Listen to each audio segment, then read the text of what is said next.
Y ahora quiero que todo el mundo se sume a este movimiento con este coro gigante que dice así: 1, 2, 3.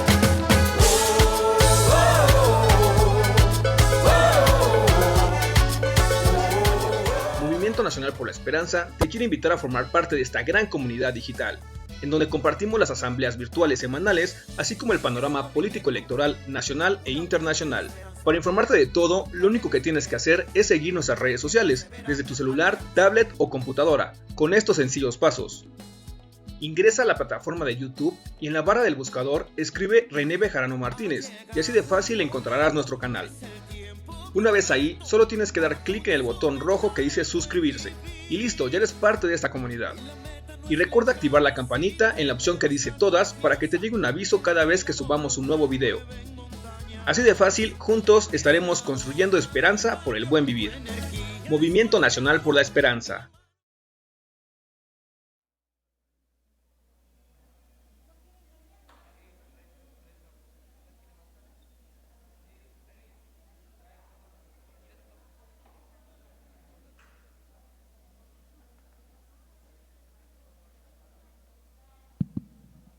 Buenas tardes, compañeros y compañeras. Vamos a dar inicio a nuestra asamblea semanal del Movimiento Nacional por la Esperanza. Se encuentran con nosotros aquí en el Presidium, desde Jalisco, nuestro compañero dirigente Salvador Zaragoza.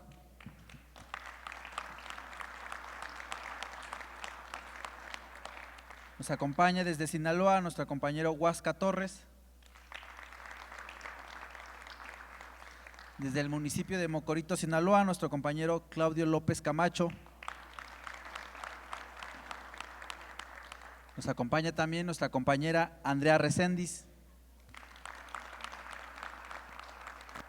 De aquí del Benito Juárez, nuestra compañera Montserrat Mondaca. Desde el estado de Tlaxcala nos acompaña nuestro compañero José Efraín Hernández de la Rosa. También nos acompaña desde el municipio del Fuerte, Sinaloa, nuestra compañera Ariana Carrera. Y como cada 8 días, nuestro dirigente nacional, el profesor René Bejarano Martínez. Para iniciar con nuestra ronda de participaciones, le vamos a ceder el micrófono a nuestro compañero Salvador Zaragoza. Muchas gracias, profesor René Bejarano Martínez. Buenas noches, compañeras y compañeros. La materia prima del revolucionario es la esperanza. Les traigo un gran abrazo desde Jalisco. El domingo pasado recibimos con agrado y cariño a nuestro líder, el profesor René Bejarano Martínez. Le agradecemos mucho su visita y sobre todo su propuesta para que nuestro estado gane la corriente progresista y de izquierda encabezada por nuestro presidente, el licenciado Andrés Manuel López Obrador. Tenga la seguridad, profe, que tomaremos nota de sus propuestas. Creo que este encuentro cumplió con las expectativas, pero debemos de ser autocríticos y saber que nos hizo falta. Por eso redoblaremos los esfuerzos de organización y buscaremos la unidad para fortalecer nuestro movimiento, para buscar la unidad partidista y con nuestros aliados estratégicos. Nuestro Movimiento Nacional por la Esperanza debe brillar en la constelación política que se agiganta en Jalisco. Es fundamental nuestro triunfo y garantizar la continuidad de la Cuarta Transformación. Hoy luchamos por nuestro derecho a la esperanza, el motor que nos mueve para seguir construyendo el buen vivir. Como dice nuestro líder, con fe y esperanza, cualquier meta se alcanza. Un gran saludo desde Jalisco. Abrazo. Muchas gracias por estas palabras, compañero Salvador. Ahora le cedemos el micrófono a nuestro compañero Claudio López Camacho. Gracias. Buenas noches a todos. Es mi primera participación.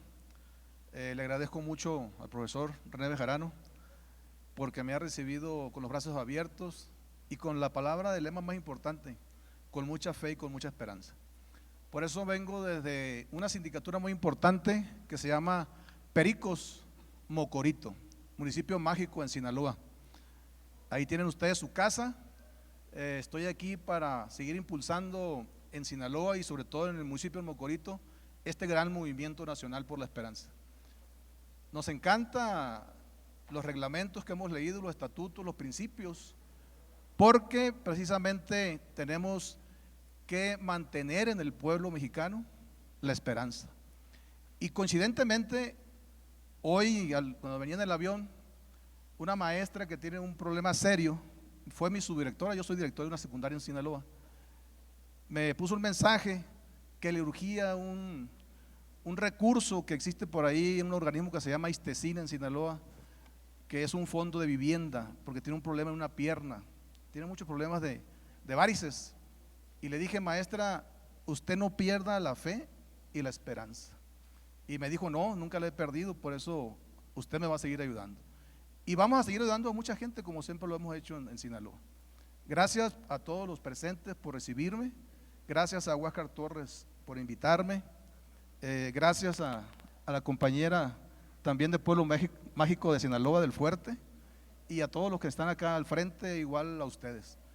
Tienen un amigo más en esta agrupación, lo que se ofrezca, estoy a las órdenes, ya luego les pasarán a lo mejor mis datos, mi teléfono, mi domicilio, y hago una abierta invitación al profesor René y al equipo para recibirnos allá en Sinaloa. Muchas gracias y tengan buenas noches. Muchas gracias, compañero. Y ahora le cedemos el micrófono para invitarnos a un curso sobre entrenamiento en liderazgo a nuestra compañera Andrea Reséndiz.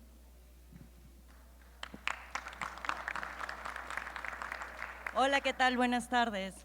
El motivo de estar aquí es precisamente para invitarlos al movimiento transformacional. Este movimiento lo que realiza es potencializar el liderazgo que hay en cada uno de ustedes. Lo que buscamos es que México pueda seguir teniendo líderes que busquen la mejoría en la sociedad cada día. El estar pendientes de cómo no crear más injusticias, de cómo ir yendo mucho más allá, tanto en nuestras familias, como en la sociedad, como en nuestros trabajos. ¿Cuántas veces no han visto que, por ejemplo, una mujer está siendo golpeada y se quedan con la impotencia de no poder hacer nada? Precisamente este movimiento que tiene desde hace 50 años funcionando en todo el mundo y en México también, lo que hace es que potencializa ese liderazgo para que deje de suceder todo esto en nuestro México, en nuestra sociedad. Lo que creamos nosotros y creemos es que todo siempre puede ser mucho mejor cuando lo enfocamos desde el amor a todo lo que hacemos. Cualquier tipo de información que requieran, vamos a estar en esa mesa central y los esperamos. Gracias. Muchas gracias por esta invitación. Ahora, para un saludo, le cedemos el micrófono a nuestro compañero José Efraín Hernández de la Rosa. Hola, muy buenas noches. Mi nombre es José Efraín Hernández de la Rosa.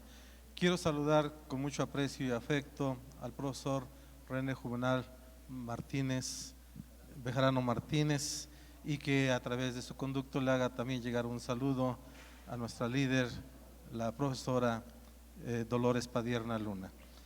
También saludo con mucho aprecio a todos los que conforman este presidium, al contador Cecilio, coordinador en Tlaxcala, compañero de fórmula Marco Antonio, y a todos ustedes. Decirles que en Tlaxcala, en cada rincón, estamos sumando día a día más personas, más adeptos al Movimiento Nacional por la Esperanza.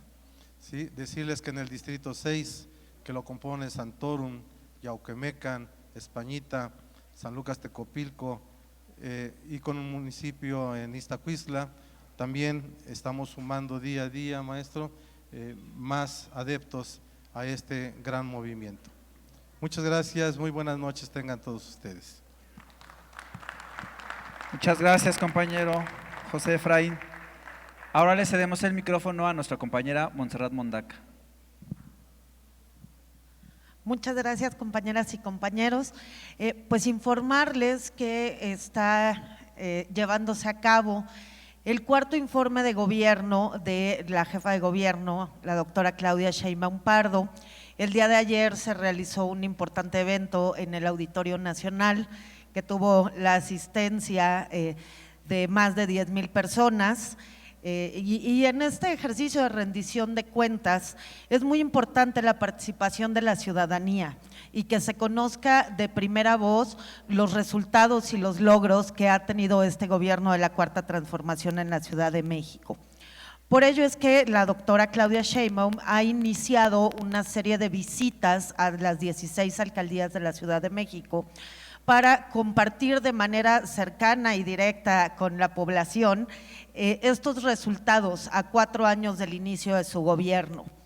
El día de hoy se llevaron a cabo los eventos de informe de gobierno en las alcaldías Iztacalco, donde hubo una asistencia de más de 7,000 personas, y en estos momentos debe estar desarrollándose el informe de gobierno en la alcaldía Venustiano Carranza.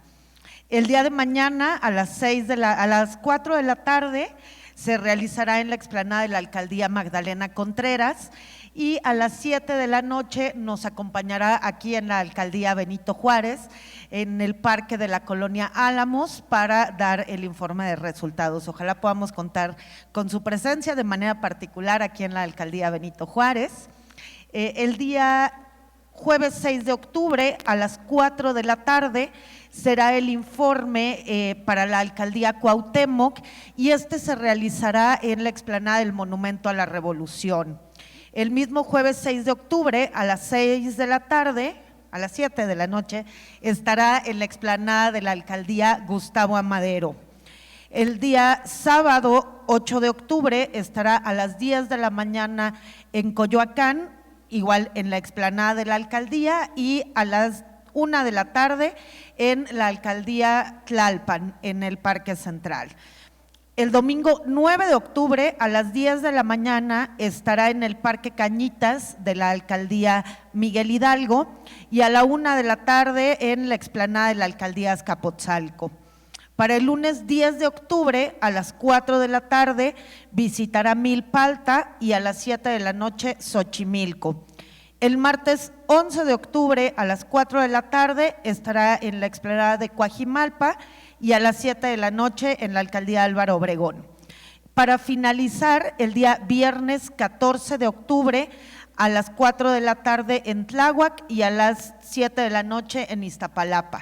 Es muy importante la presencia y el acompañamiento que como Movimiento Nacional por la Esperanza podamos dar en este ejercicio de rendición de cuentas de nuestra jefa de gobierno. Sin duda, si como movimiento social no acompañamos el desempeño y la labor de gobierno de nuestros liderazgos principales, esa es de nuestras tareas principales como movimiento, invitarlos a que acompañemos a la jefa de gobierno en este ejercicio de cuarto informe de gobierno. Muchas gracias y buenas noches.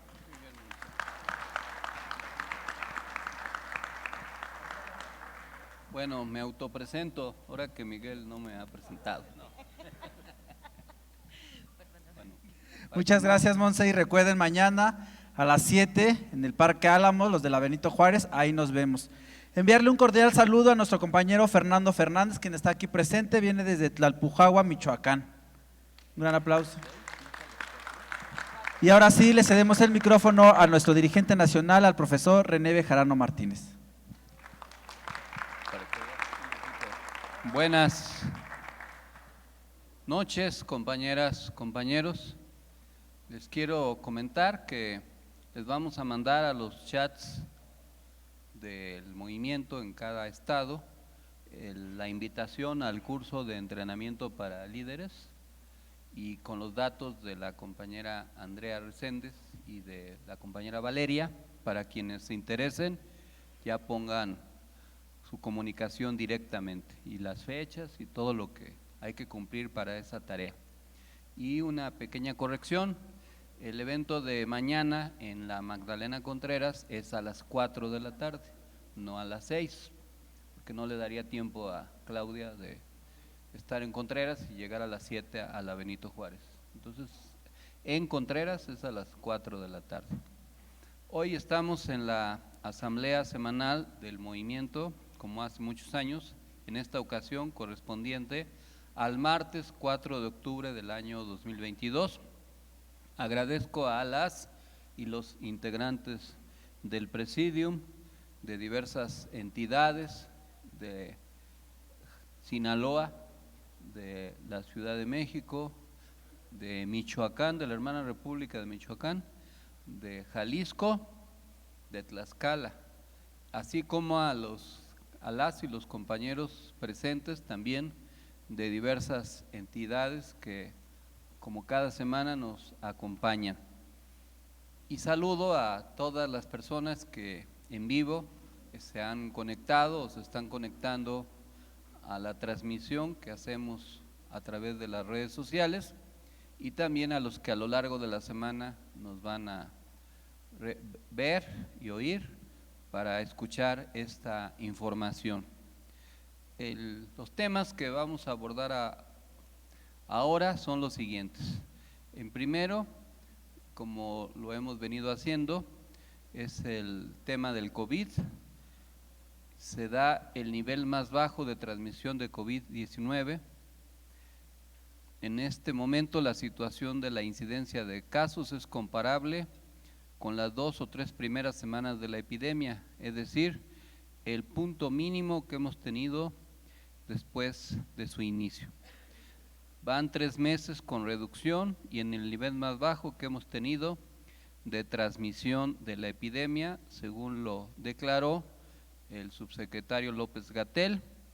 Y les recordamos que se acaba de iniciar el día de ayer el periodo de vacunación contra la influenza estacional para personas mayores de 50 años. Ojalá los que tengan esa edad o más se puedan vacunar para prevenir que la época invernal no nos afecte tanto.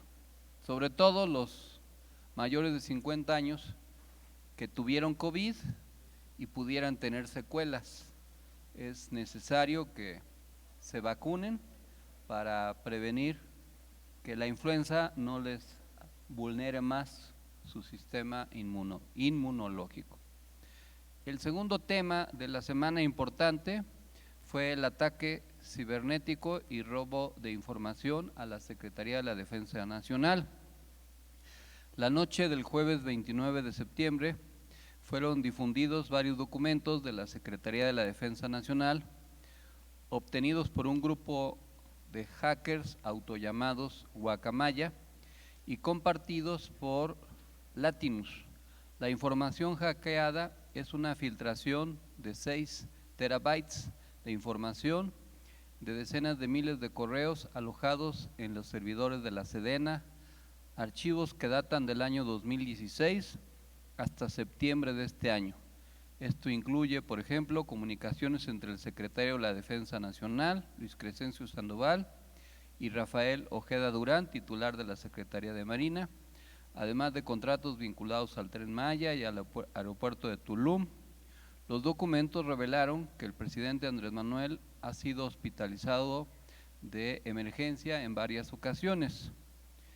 Dijo el presidente, no es un grupo nacional y utilizan a Loret, pero quien lleva a cabo la extracción de la información debe ser una agencia o un grupo del extranjero. Alguien me informó que han hecho algo parecido en Guatemala, Colombia, Chile. Aprovecharon que están llevando a cabo un cambio en el ejército, me decía el general, dijo Andrés Manuel, del sistema de información, pero esos son profesionales, los hackeadores. En ese sentido, pues vamos a tener que acostumbrarnos a que durante las próximas semanas, quizás meses, se van a estar filtrando informaciones que pueden ser manejadas tendenciosamente con el objetivo de perjudicar al proyecto de la Cuarta Transformación, como lo fue el tema de la salud del presidente, para generar la impresión de que casi el presidente está agonizante y que ya eso genere inestabilidad. Por fortuna no hubo ninguna reacción ni en los mercados ni en la población, incluso al revés, cuando alguien padece alguna enfermedad, pues se le genera una aura o áurea de solidaridad, y eso es parte de lo que viene sucediendo. Y lo positivo de este asunto en el caso de la enfermedad es que se transparenta un asunto que es público y que es bueno que se sepa. El presidente tiene hipertensión, tiene dificultades para procesar la eliminación de su ácido úrico y por eso se le acumulan unos cristales en las articulaciones que hacen que le duela, y eso se le conoce popularmente como gota, y debe tener algún tipo de arteriosclerosis, por eso se requiere que regularmente le hagan o le apliquen le pongan stents o le revisen el sistema cardiovascular alrededor del corazón. Estas cosas, pues es bueno que se sepa en la medida de lo posible, porque la salud de cualquier persona es un tema delicado, pero máxime tratándose de un líder como es el caso de Andrés Manuel. Pero la información que se difundió es para generar inquietud, sobresalto y desconfianza. Por fortuna esto no sucedió.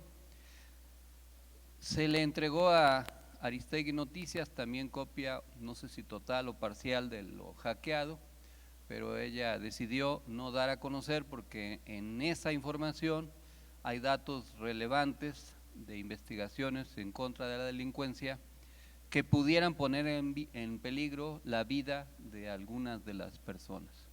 Pero no dudamos de que esto se vaya a seguir difundiendo, esperemos que no tenga mayores efectos, y claro está, también puede haber muchas noticias falsas que forman parte de una estrategia de desconfianza y de desestabilización. Es toda una ofensiva.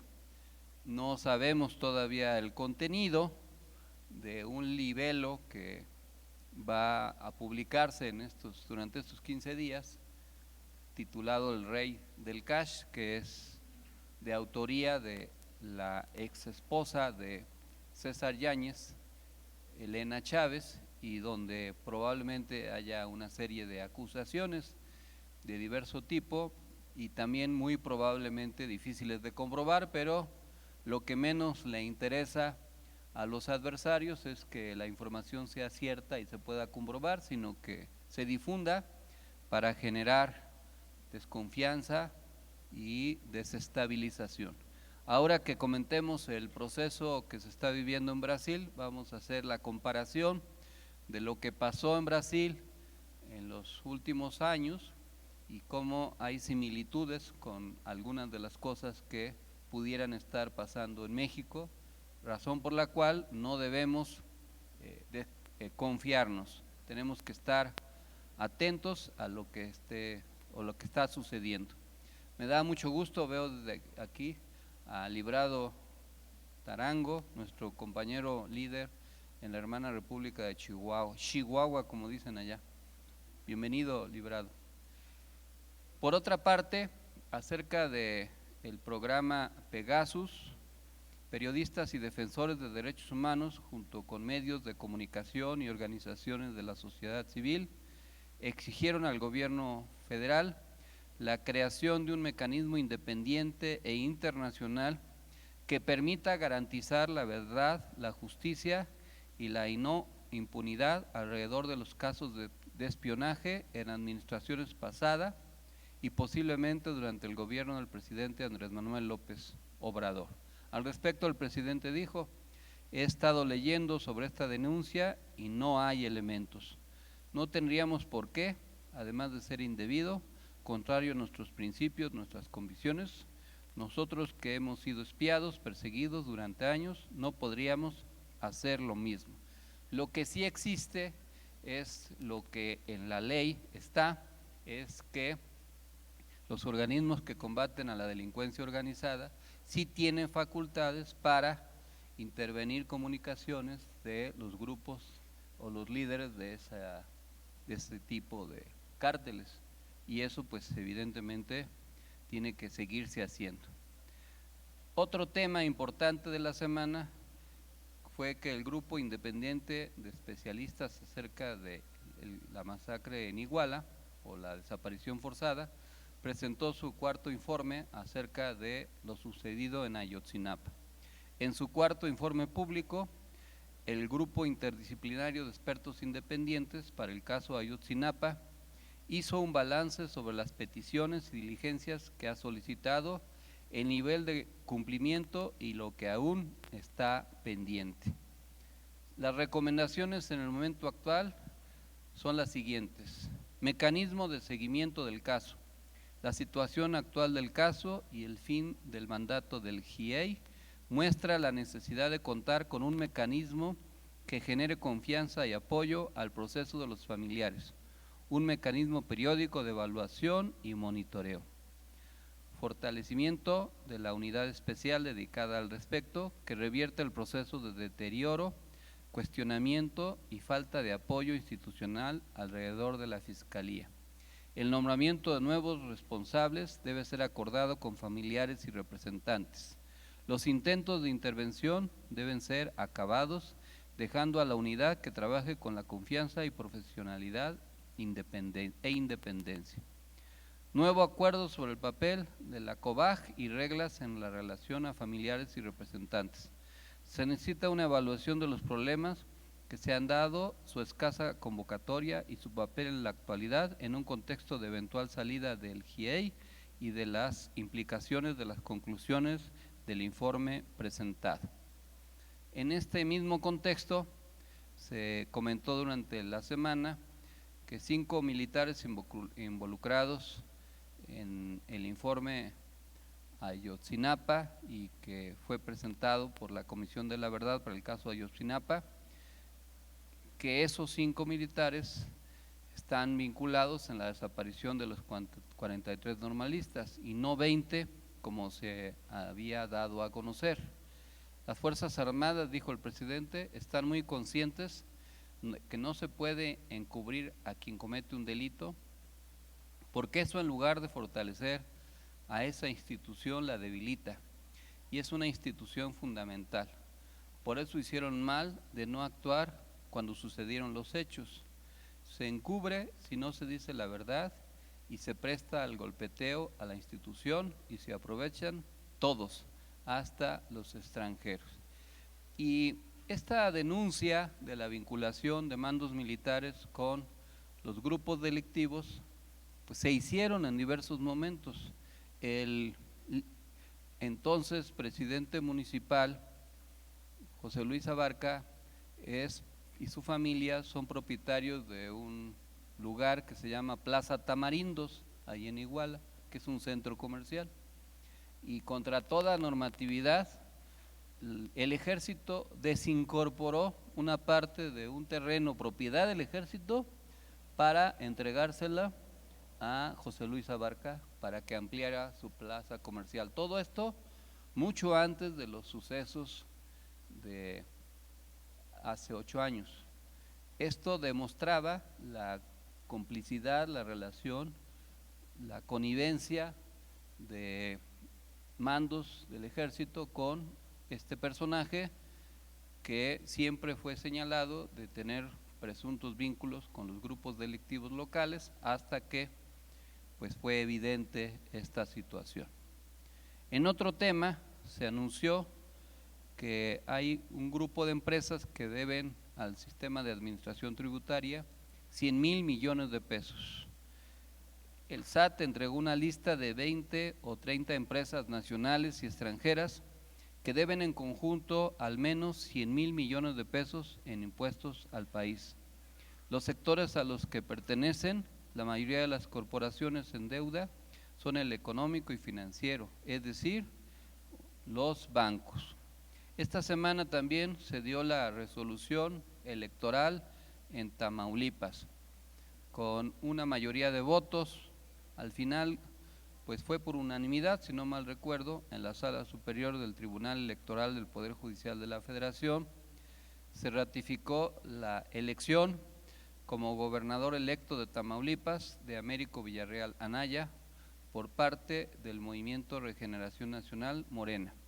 Con el triunfo se desestimaron las acusaciones del PAN en las que se argumentaron una presunta intervención del crimen organizado para beneficiar la campaña del morenista en el proceso electoral. Sin embargo, los magistrados determinaron que no había prueba de ellos, porque la única prueba que se presentó, entre comillas prueba, es una foto en donde aparece un presunto delincuente al lado o cerca del candidato, pero pues cualquier dirigente social y político saben que se toma imágenes, más ahora en la época digital, con quien solicita una fotografía, y ni modo de andar haciendo exámenes de buena conducta para todos los que quieren retratarse, y eso no prueba nada.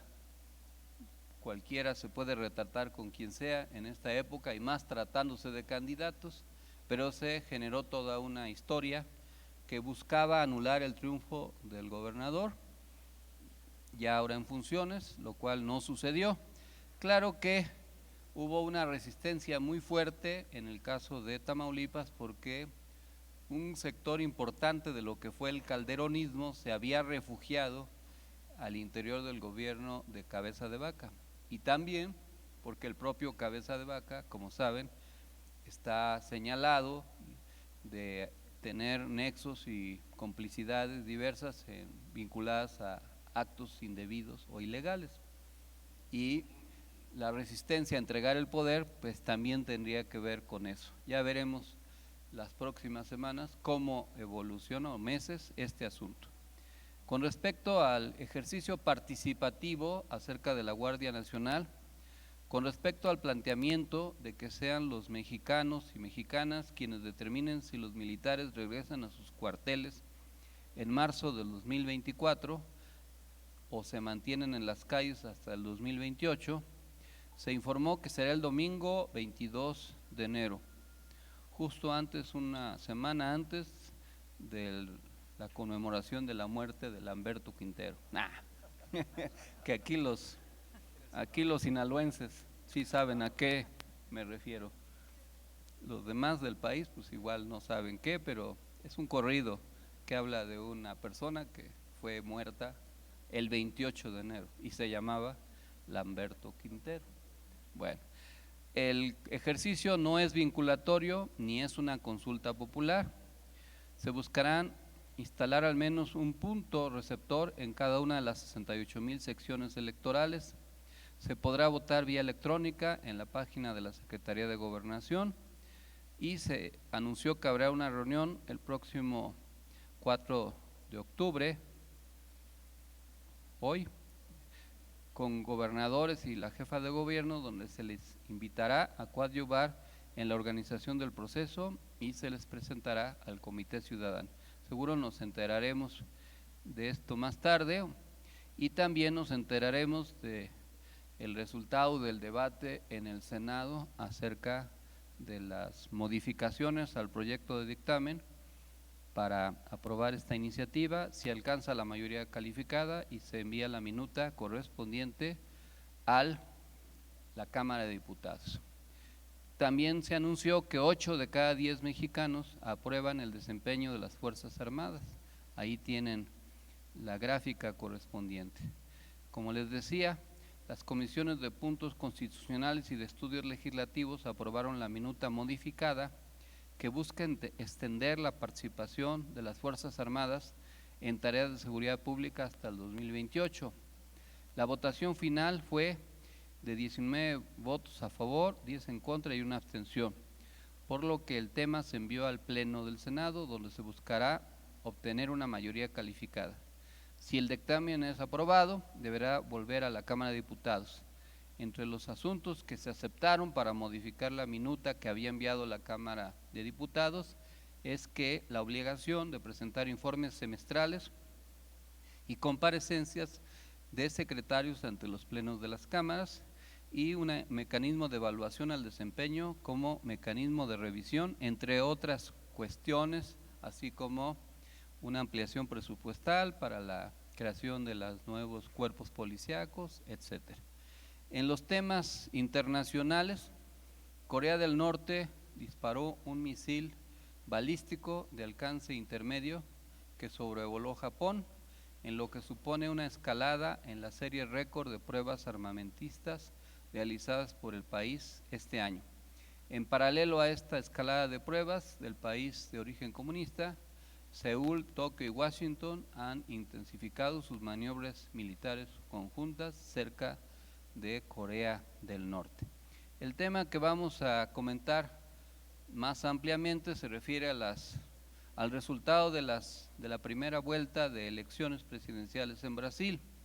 Como seguramente están enterados, con el 99% de las secciones electorales o de las casillas computadas, se confirma que habrá una segunda vuelta el próximo 30 de octubre, pues Luis Ignacio Lula da Silva obtuvo, a través del PT y sus aliados, 48.43%, en tanto que Bolsonaro, del Partido Liberal, obtuvo 43.20%.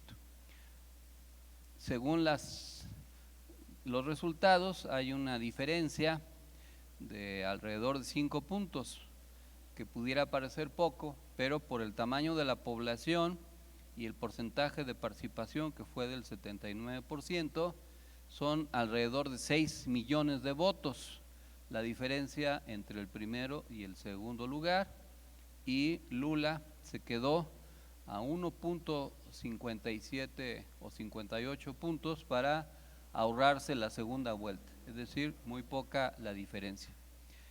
Pero lo que, como ya es común en muchas elecciones, Lula sacó 1 o 2 puntos por debajo del promedio de las encuestas, mientras que Bolsonaro, según las encuestas, sacó muy por encima de lo previsto. En la Cámara de Diputados, los candidatos afines al presidente Bolsonaro obtuvieron 99 de los 513 escaños. En el Senado, el Partido Liberal también obtuvo más miembros. De las 27 curules en disputa, consiguió 8. Bolsonaro lidera los estados del centro oeste y el Distrito Federal, así como los 3 estados del sur.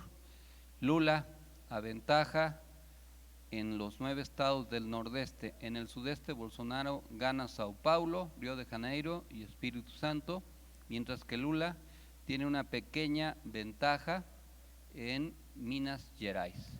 Y ahí tienen pues el mapa, cómo está dividida la geografía político-electoral, pareciera diseñada por alguien deliberadamente, porque prácticamente está partido por la mitad el país.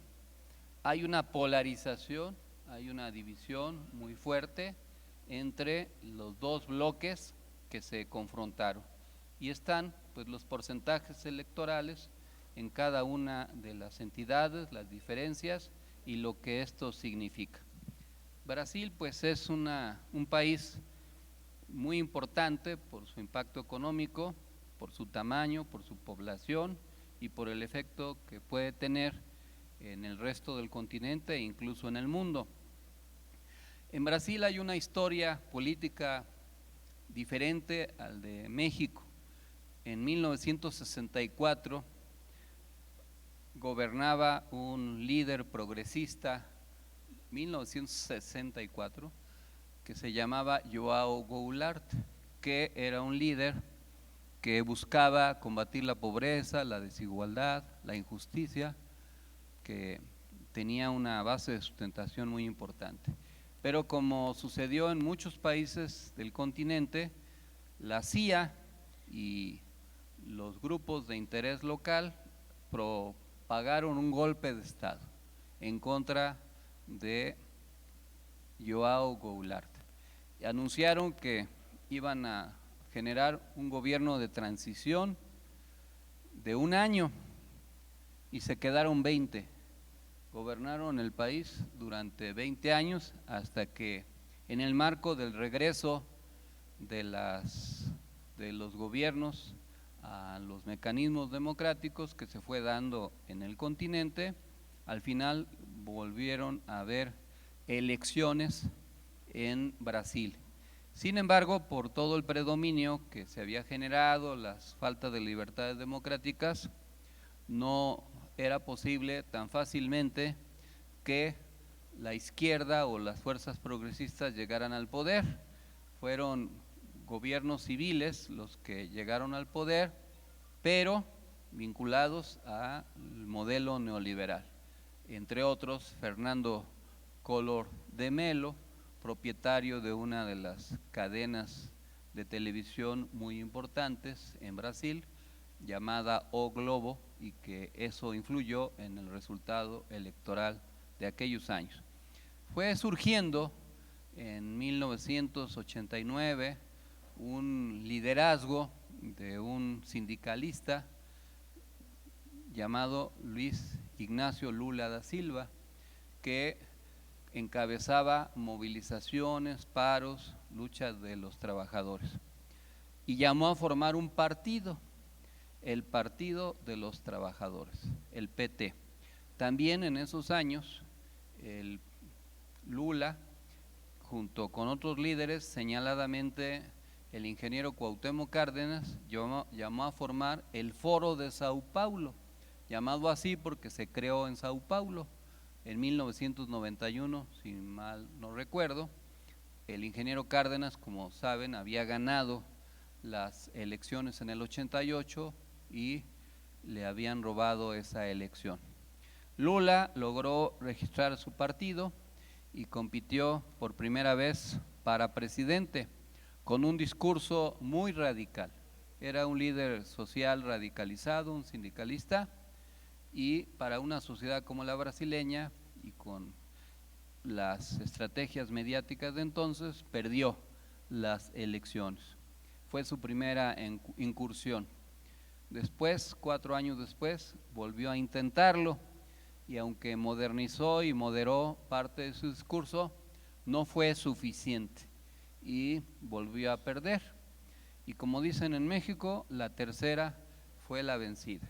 Y en la tercera, el Lula radical de aquellos años fue hecho a un lado y diseñó una estrategia de gobernabilidad, de conciliación, de combate a la pobreza, de justicia social, y con una imaginativa campaña electoral.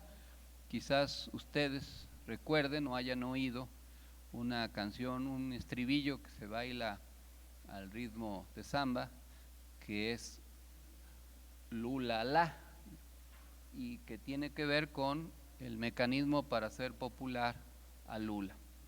Lula ganó la elección y concitó mucha esperanza, y coincidió su gobierno con el boom petrolero o el boom en los precios del petróleo, que se da un paralelismo porque en esa época también en México se vive ese fenómeno de los excedentes petroleros durante el gobierno de Fox. Pero la política económica de Lula fue muy diferente a la de Fox. Lula, con los recursos de Petrobras, logró sacar de la pobreza, se dice fácil, alrededor de 30 millones de brasileños, con el programa Bolsa, que garantizaba una ayuda económica a las familias más pobres. Acá en México, pues el despilfarro de los excedentes petroleros los encabezó Fox, y nunca realmente se supo en qué se despilfarró esos recursos que pudieron haber sido la diferencia para que México pudiera tener un nivel de desarrollo mucho más importante. Lula tuvo un desempeño muy brillante, fue un gobernante muy popular, lo que permitió reelegirse y sin problemas, y también generando una alianza que poco se habla. Luis Ignacio Lula da Silva no compitió solo con el PT, sino con otros partidos de menor tamaño, pero que pudieran ser la diferencia. El partido, el PMDB, el Partido Democrático Brasileño, o el Partido Comunista que en Brasil existen, entre otros. Pero era un bloque, una alianza electoral. Lula se reelige, los periodos de gobierno en Brasil son de 4 años, es decir, su gobierno duró 8. Y se retira con un porcentaje de aprobación del 80%.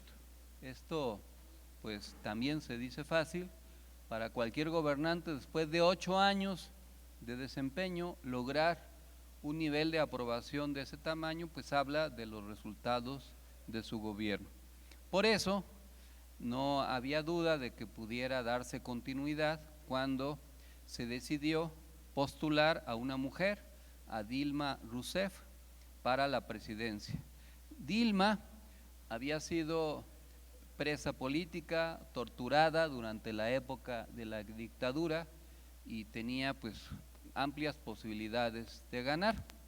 Para ganar, sin embargo, se pactó una alianza con un partido moderado, socialdemócrata, en la vicepresidencia, porque en Brasil hay presidente y vicepresidente o vicepresidente, según sea el caso, y obtuvieron el triunfo. Pero se inició, y por eso lo menciono, durante los primeros años, toda una ofensiva para desestabilizar al gobierno de Lula, los llamados golpes blandos que se han puesto en práctica en diversos países de América Latina. Y esto fue a través de el descubrimiento de unas tramas de corrupción entre empresas de la construcción con candidatos o candidatas de diversos partidos en en muchos países de América Latina o de América, entre otros, incluso México, a través de una empresa que se llama Odebrecht. Este fenómeno se conoció como lavallato, que quiere decir lavautos, porque se descubrió que la contabilidad paralela para sobornar políticos, apoyándolos en su campaña y que luego se les diera obras a esa empresa, se hacía en un establecimiento que estaba arriba de un lavautos y por eso se le dio el nombre de lavallato. No fue solo en Brasil, este asunto repercutió en muchos países, incluso, por ejemplo, en Perú. Alan García, que cuando fue imputado el expresidente, terminó suicidándose, y muchos personajes, incluido Marcelo Odebrecht, fueron a dar a la cárcel. Y en México, uno de las vertientes de acusación, por ejemplo, contra Emilio Lozoya y la campaña de Peña Nieto en el año 2012, justo tiene que ver con el financiamiento de Odebrecht. Pero se hizo toda una estrategia para desestabilizar al gobierno de Dilma. Se rompió la alianza entre el Partido Socialdemócrata y el Partido de los Trabajadores y se inventó una irregularidad económica, financiera, para destituir a Dilma. ¿En qué consistió? Lo que Dilma hizo fue transferir una partida presupuestal a otra partida, o sea, no llevársela, no robarse el dinero, no contratar una empresa fantasma, sino simple y sencillamente, como había problemas financieros, se había desencadenado un proceso inflacionario, había desempleo, etcétera, se hizo una transferencia de una partida a otra, que eso es normal en los otros gobiernos, pero eso se utilizó como un pretexto para iniciar el impeachment, o sea, el juicio político para destituir. Y este proceso avanzó gracias a que los antiguos aliados del PT se sumaron al sector conservador para destituir a Dilma y evitar que concluyera su mandato. Paralelamente, un juez, Sergio Moro, inició un proceso de investigación contra Lula por supuestamente estar encabezando esta trama de corrupción, y se inició también un linchamiento mediático y el país se polarizó. Los medios de comunicación fueron parte fundamental para atacar al gobierno legítimo de Dilma y a la personalidad de Lula, porque Lula podía postularse para presidente nuevamente porque no estaba impedido, porque la ley en Brasil permite que dejando pasar un periodo pueda volver a ser postulado, y había el temor de parte de las fuerzas conservadoras para que Lula regresara al poder. Entonces se inventó que una constructora le había donado supuestamente un departamento a Lula. Nunca se comprobó que realmente Lula siquiera hubiera habitado ese lugar, que lo hubiera rentado, que estuviera escriturado. Pero en Brasil hay una anomalía jurídica. El fiscal que hace una investigación es también el juez. No hay un juez imparcial. Entonces, el fiscal Moro hace la acusación y el juez Moro ordena la detención de Lula y su inhabilitación. Todo con el fin de evitar, una vez destituida Dilma, que el expresidente se postulara para competir, porque a todas luces tenía amplias posibilidades de ganar. Se da el juicio de desafuero, se toma posesión Temer, que era el vicepresidente, aunque luego se dan a conocer múltiples actos de corrupción de varios de los líderes de golpistas, pero se les deja impunes. Y a Lula se le condena inicialmente a 8 años de prisión y luego apela y se le condena a 12, pero con el fin de evitar que compitiera. Y así es como un ex militar, Jair Bolsonaro, que reivindicaba y alababa al militar que había torturado a Dilma, con un discurso homofóbico, violento, de ultraderecha, compite por la presidencia de Brasil y al final termina imponiéndose porque la candidatura que el PT pudo presentar no tenía la posibilidad de competir, y también hubo un desgaste del PT y llega al gobierno hace 4 años Bolsonaro. Sin embargo, este gobierno de Bolsonaro sufre un desgaste nacional e internacional importante y sin embargo se postula para la reelección. Lula es declarado inocente.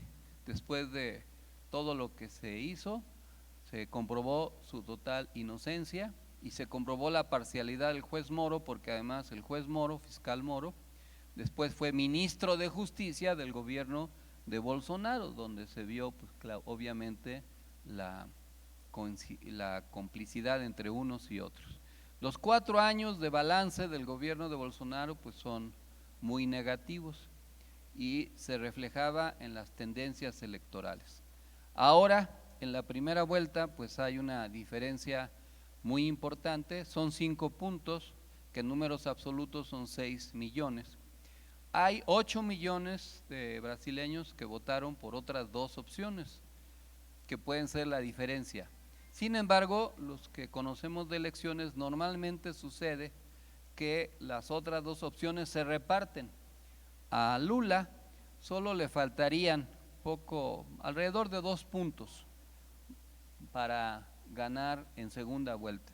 En cambio, Bolsonaro necesitaría cuando menos 8 puntos, lo cual se ve complicado en un periodo tan pequeño de tiempo entre el día de la elección, que fue el domingo, y el próximo 30 de octubre. Pero no hay que confiarse porque las encuestas, pues como se sabe, no son tan fidedignas.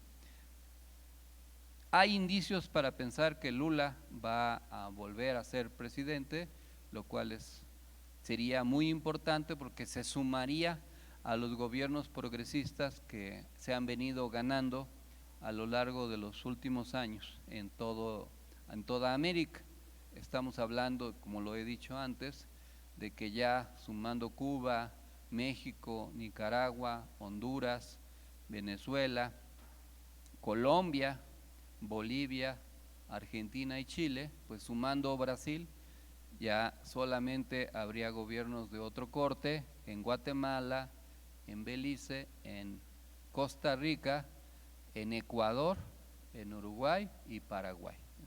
Pero poblacionalmente, porque los gobiernos de México y de Brasil son de los más grandes o los más grandes, pues abarcaría casi el 75% de la población de la frontera sur de Estados Unidos, gobernado por fuerzas progresistas, democráticas y de izquierda. Claro, este es un asunto de mercadotecnia electoral, de cómo se comportan en los próximos 30 días los electores.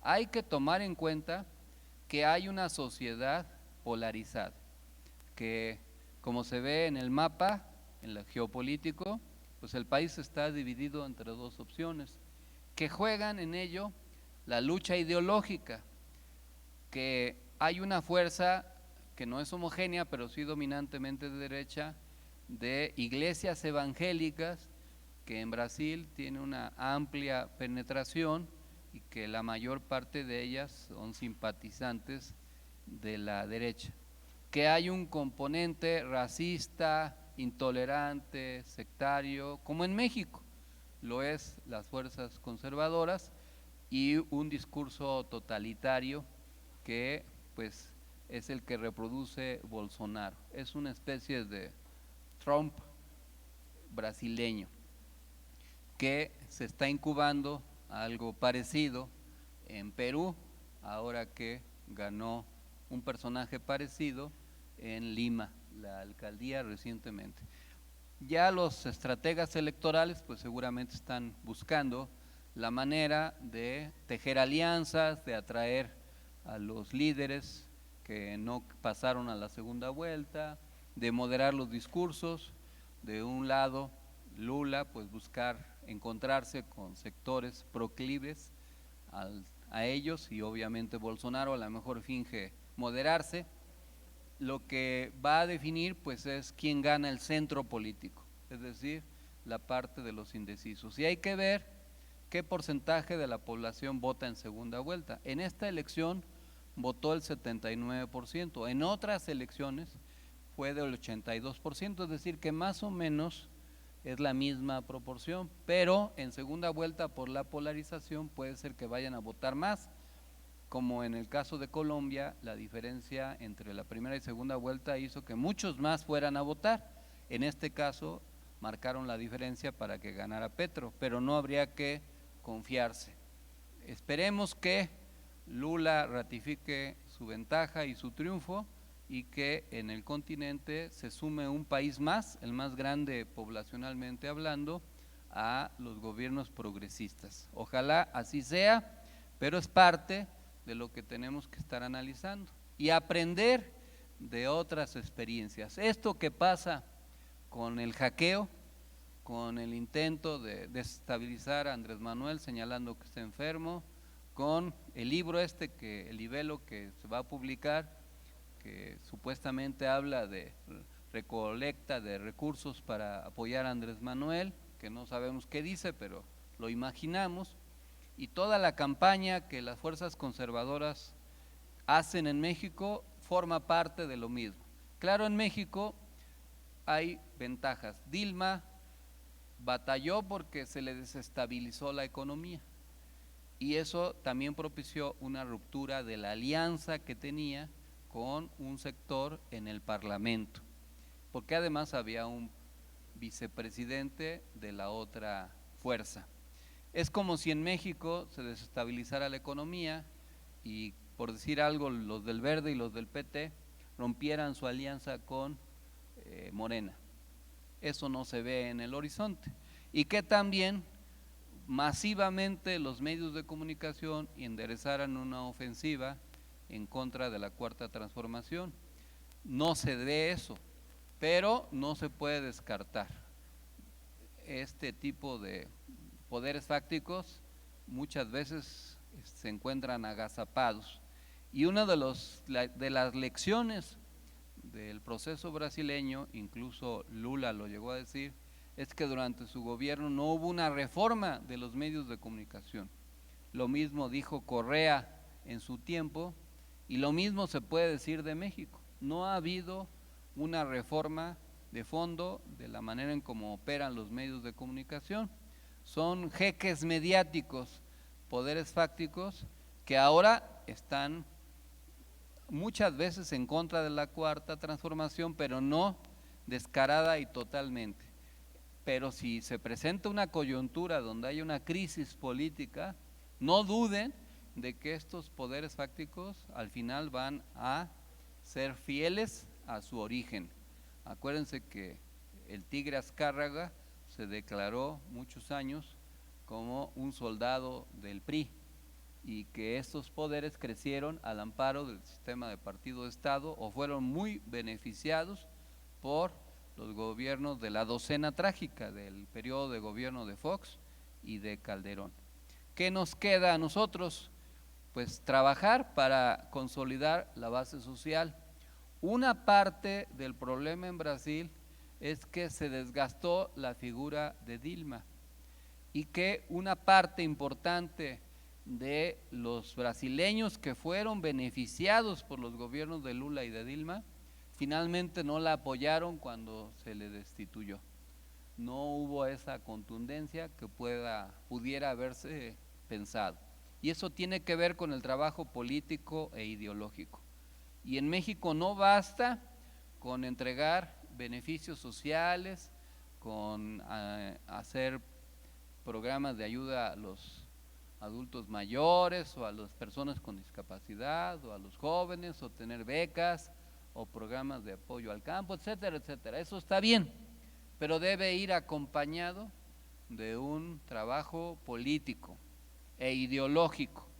Hay que ir con la gente a explicarle que los beneficios que se obtienen son producto de una política pública de un gobierno democrático y progresista.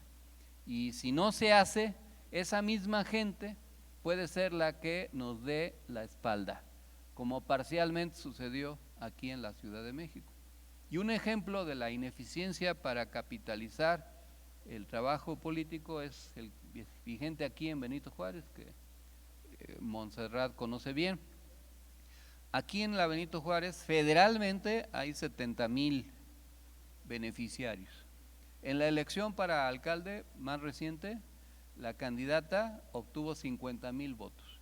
Ni siquiera los beneficiarios votaron por nuestra candidata. No es automático, no porque a alguien se le dé un beneficio ya va a votar, pero cuando menos pues, debiera acercarse, pero hay una diferencia muy grande. Y eso sin contar los beneficiarios de los programas locales, que pues deben ser, pónganle ustedes otros 10, 15,000 o 20,000. Es decir, que no hay un trabajo político profundo, y eso quizás nos pueda estar pasando en diversos lugares del país. Rumbo a la elección del 2024 hay que ir a la base, hay que ir con la gente, hay que ir a convencerlos en las casas, en las colonias, en los barrios, en los pueblos, en las unidades habitacionales. Hay que hablar directamente, les decía yo a los compañeros allá en Jalisco, hay que detectar lo que la gente sueña y también lo que a la gente le quita el sueño, qué le angustia, qué le preocupa, a qué le teme, y cómo podremos generar un proceso empático con los líderes que podamos promover. Y qué bueno que vienen a invitarnos a un curso, a un entrenamiento para crear nuevos liderazgos. Como les decía, ya vamos a mandarles la información para quienes se quieran anotar, para que hagan el esfuerzo, y si tienen el tiempo y las posibilidades para hacerlo, lo puedan hacer. Como cada semana les mandamos el cuadro de análisis de abonos tácticos, equilibrios, contrapesos y mermas coyunturales. Nos anima que a pesar de la ofensiva que hubo el pasado fin de semana, el nivel de aprobación del presidente creció y aún en esta casa encuestadora, que es la que menos nos favorece, llegó a más del 60%. En los diversos temas, pues no es lo mismo, porque es obvio que en el tema económico o en la seguridad varía, lo mismo que hay regiones donde el nivel de aprobación es muy amplio y otras donde no lo es. Eso pues es para el análisis regional, y también es importante considerar la Ciudad de México, en donde hay una especie de polarización, hay un repunte, pero no es suficiente. Por eso es importante lo que se está haciendo en la ciudad.